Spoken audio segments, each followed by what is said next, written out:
para anggota Majelis Tinggi, para kader Demokrat, dimanapun saudara berada, saya sangat mengerti perasaan, emosi para kader. Saya minta, mari kita tenangkan hati kita, pikiran kita. Ini bukan kiamat. Ini bukan akhir dari perjuangan kita. Bukan. Ini harus kita maknai sebagai ujian dan cobaan yang harus kita hadapi dan kemudian kita atasi. Ingat, sesudah kesulitan atau di balik kesulitan ada kemudahan. Fa inna ma'al yusri yusra.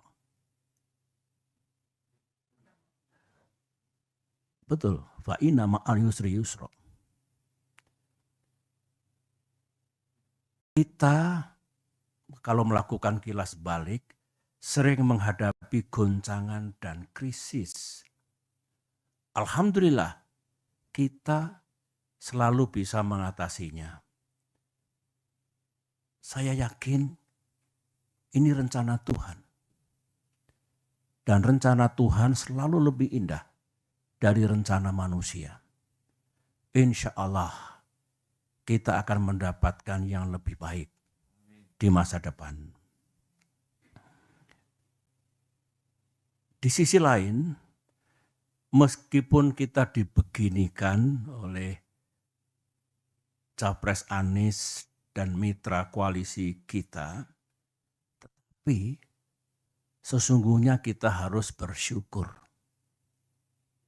Bersyukur kepada Allah Subhanahu wa Ta'ala, bersyukur kepada Tuhan yang Maha Kuasa. Mengapa? Ini alasan saya. Pertama, ya memang kita ditelikung dan ditinggalkan.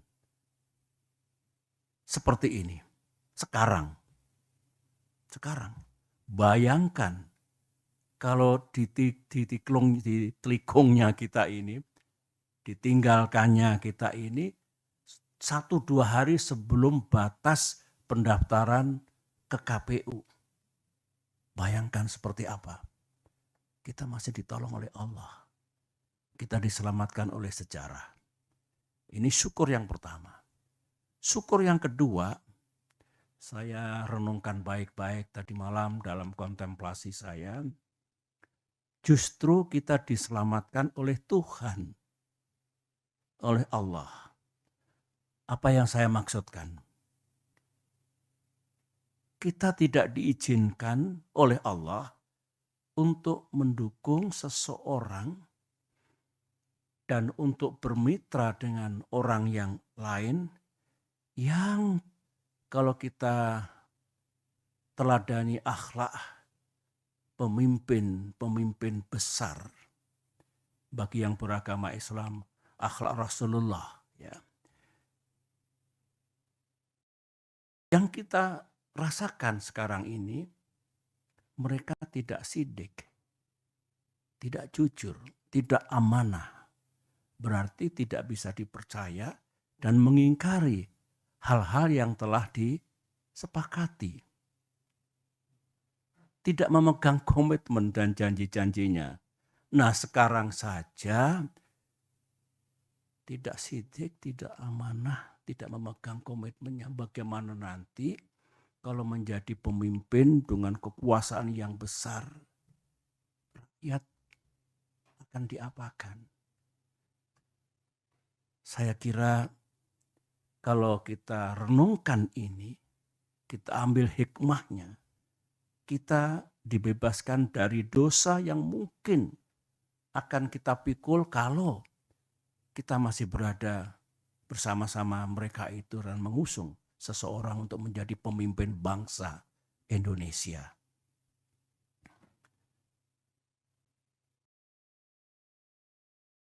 Selain itu, kita ternyata juga tidak diizinkan untuk berkoalisi dengan seseorang yang sejak awal sudah melanggar dan mengingkari kesepakatan.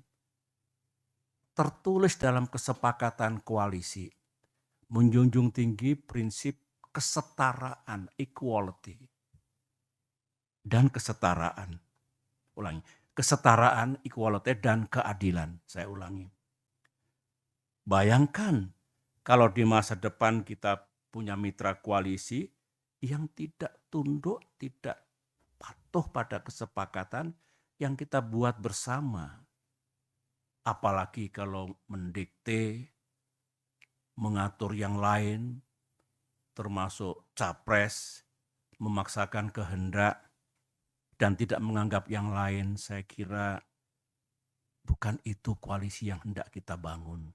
Sebagaimana pengalaman pribadi saya bersama-sama dalam koalisi selama 10 tahun yang menjunjung tinggi prinsip dan nilai-nilai yang baik, utamanya kesetaraan dan keadilan. Sekali lagi, kalau kita bersyukur. Karenanya, mari kita hadapi semua ujian dan cobaan ini dengan tegar. Sambil berikhtiar, kita mencari jalan keluarnya. Insya Allah Tuhan akan memberikan kita jalan terbaik ke depan ini. Para anggota Majelis Tinggi dan para kader yang